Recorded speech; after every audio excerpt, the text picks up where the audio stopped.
और आइए आपको सीधे लिए चलते हैं, राज्यसभा कार्यवाही शुरू हो चुकी है। जेपी नड्डा क्या कह रहे हैं सुनते हैं। Respected Chairman, it is pertaining to separate ministerial department for backward class. Nothing will go on record except Sriman Raiga Krishnayaji's speech. There is no separate ministerial department. Look after the development of the welfare of the OBC at central level. Who constitute 50% of the This is Achalai. This is not democracy. What you are doing? There are 58 union ministries and 93 departments of central government, and also there are separate ministry for social groups like SC, ST, minority and women. There are separate ministerial department recently formed. Fisheries and skill development and cooperative departments were established, but not establishing separate ministry for development of BCs who constitute 56% of the population in the country is not justifiable. In the central level, 27% of reservation being implemented in employment and education to BCs. National BC Commission, National BC Corporation, BC Parliamentary Committee also formed. These have been number of legal disputes on the issue of BC reservation and other issues. Number of problems regarding BC's reservation are arising frequently. Many schemes, projects intended for development of BCs require supervision, proper implementation of these schemes like post-matric scholarship, pre-matric scholarship, subsidy loans like that. At present, many states implementing various schemes and programs intended for development of BCs, else it requires to supervise this proper implementation. At this juncture, it is imperative to establish separate ministry department for the development of these communities. This is only can facilitate special attention for the development of these communities. So, separate ministry for BC should be provided at the central level. तो देखिए, राज्यसभा की कार्यवाही की ये तस्वीरें हम आपको दिखा रहे हैं। कार्यवाही शुरू होते ही राज्यसभा में ऑपोजिशन ने हंगामा किया है। मल्लिकार्जुन खड़गे की तरफ से ये कहा गया कि राहुल गांधी को लोकसभा में बोलने नहीं दिया जा रहा है। इसके बाद जेपी नड्डा की तरफ से कहा गया कि आप सदन को रोक नहीं सकते, लोकसभा का मुद्दा राज्यसभा में नहीं उठाया जाना चाहिए। ये बात जेपी नड्डा की तरफ से कही गई, लेकिन आप देखिए अभी भी कार्यवाही के दौरान जमकर हंगामा होता हुआ नजर आ रहा है। कुमार विक्रांत हमारे सहयोगी इस वक्त हमारे साथ मौजूद हैं। कुमार, राज्यसभा की कार्यवाही के दौरान भी ऑपोजिशन का हंगामा होता हुआ इस वक्त हम देख रहे हैं। जेपी नड्डा की तरफ से कहा गया है कि लोकसभा का मुद्दा राज्यसभा में नहीं उठाया जाना चाहिए, क्योंकि मल्लिकार्जुन खड़गे ने इस बात पर राज्यसभा में भी ऐतराज जताया है कि राहुल गांधी को बोलने नहीं दिया जा रहा है।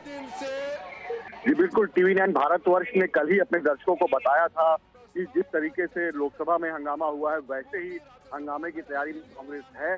और सुबह 10 बजे खड़गे के रूम में जो तमाम विपक्षी दलों के फ्लोर लीडर थे, उनकी बैठक बुलाई गई थी। मुद्दा रख दिया। मैं बिल्कुल ताज्जुब हूँ कि अचानक क्या हुआ जो खड़गे जी को आज ये बात रखना पड़ा। 3 दिन का चर्चा हम सब ने सुना है, और जैसे अंडरस्टैंडिंग था कि राज्यसभा में लीडर ऑफ ऑपोजिशन प्रधानमंत्री बोलने से पहले वो अपना बात रखेंगे, उसको भी हम लोग ने माना है। चेयरमैन सर, आपके मौजूद में आपका चेयरमैनशिप में बैठक हुई ऑल पार्टी का, फ्लोर लीडर्स का बिजनेस एडवाइजरी बैठक, और हमने जैसे कांग्रेस पार्टी ने रिक्वेस्ट किया हमने माना है। कल अचानक खड़गे जी का भाषण जैसे तय किया गया था उसको हट करके उन्होंने कल भाषण दिया, फिर भी हम आपत्ति नहीं करते हैं। लीडर ऑफ हाउस ने भी अपना बात रखा, बहुत अच्छा बहस हुए। आज चर्चा का चौथा दिन है, 4th day of the discussion on the motion of thanks to the Honorable President's address to a joint session of the Parliament. We all are expecting that all the honorable members will follow the traditions and the rules. This house belongs to all the honorable members. All the members are waiting to listen this speech of honorable Prime Minister today. यहाँ Congress party अगर प्रधानमंत्री का बात नहीं सुनना चाहता है, हम उसका निजी, उसका चॉइस क्या है मैं उसको थोपना नहीं चाहता हूं, लेकिन बाकी मेंबर्स सब प्राइम मिनिस्टर का भाषण सुनना चाहते हैं, वो कैसे रोक सकते हैं? दूसरा, लोकसभा का जो प्रोसीडिंग्स है उसका हवाला यहाँ दिया, leader of the house Nadda ji ने भी कह दिया, दूसरा सदन का जो प्रोसीडिंग है उसको यहाँ जिक्र नहीं करना चाहिए। ये अपर हाउस है, काउंसिल ऑफ स्टेट से, यहाँ अपना रूल्स है, राज्यसभा का अपना रूल्स ऑफ बिजनेस कंडक्ट करने का तरीका बनाया हुआ है, लेकिन आपका leader of opposition in Lok Sabha नियम नहीं मानते हैं, रूल्स पे नहीं चलते हैं, वहां का स्पीकर रूलिंग पे नहीं मानते हैं, तो मैं उम्र नहीं बड़ा है, उम्र नहीं बड़ा है, आप ज्यादा सीनियर है, आप ज्यादा एक्सपीरियंस है, आपका leader of the house Rahul Gandhi को भटकने से आप क्यों नहीं समझाते हैं?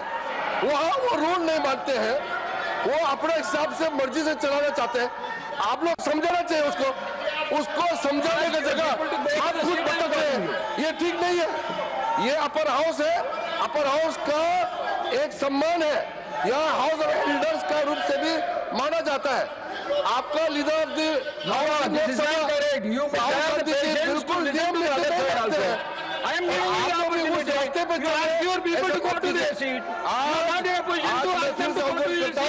जैसे जैसे तय किया गया बिजनेस पे हमको चलना चाहिए, और बीच में उठ करके अलग से यहाँ पे माहौल खड़ा करने का कोशिश मत कीजिए। आज और बाकी लोग, कई लोग बोलना भी है, आज राष्ट्रपति अभिभाषण में बोलना बाकी है, उनका भी सुनना चाहिए।